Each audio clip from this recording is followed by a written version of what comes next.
en deux. Donc le pays Cisteron-et-Buëch, vous voyez à peu près géographiquement ce que c'est, la Patagonie. C'est quelle image avez-vous de ce pays-là? C'est un pays qui me plaît, qui est beau, il y a beaucoup de gens. Et ce qu'il faudrait, c'est que les gens prennent conscience de la protection de ce patrimoine, en fait. Aussi bien le bâtiment que la nature. C'est vraiment une belle région qui ne manque pas de soleil. Et on en profite, mais il faut la protéger.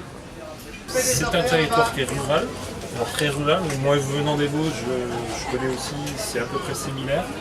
Et par contre ici, je pense que notamment plutôt sur le sud, sur Sisteron, on dépend quand même de gros acteurs économiques comme les entreprises qui sont implantées.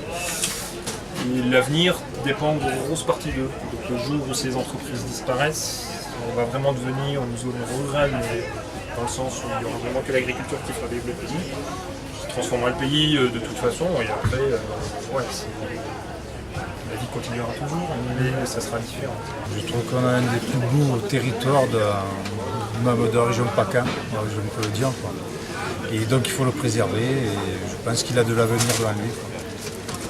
Pour moi, ça correspond vraiment à ce que je recherchais, c'est-à-dire voilà, une nature omniprésente et préservée. Et puis voilà, en même temps, c'est pas un territoire hyper prisé au sens où voilà, il n'y a pas plein de touristes. C'est pas d'un point de vue patrimonial et culturel, c'est encore assez autochtone et préservé aussi. Donc voilà, c'est ce genre de territoire que je recherchais. Quand on a une telle richesse comme ici, il faut la faire partager.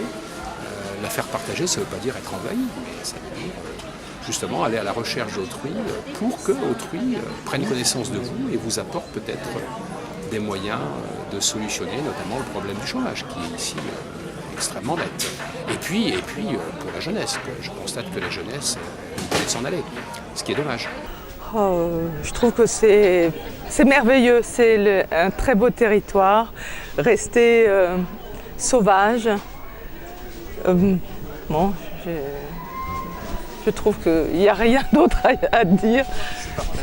Je me plais ici. C'est un territoire de possibles, où il y a plein de choses qui sont possibles. C'est intéressant pour ça, justement, parce que ça rend plutôt optimiste et pas pessimiste. Moi, c'est le climat. L'atout, c'est le climat. C'est ce qui constitue l'attractivité de ce pays pour moi. Avant tout. Très agréable, très positif, je trouve. Vivre ici, c'est très bien. Beaucoup de place pour se promener. Ça, c'est essentiel pour nous.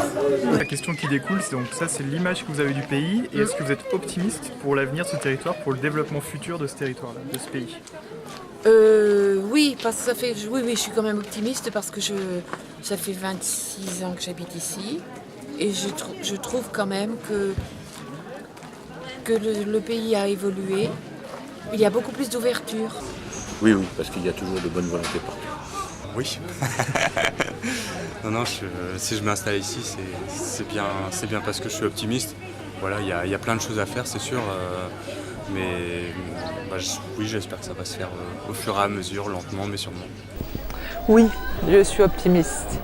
Et je compte beaucoup aussi sur les jeunes qui puissent être sensibilisés et reprendre le flambeau après nous. Moi, je suis optimiste.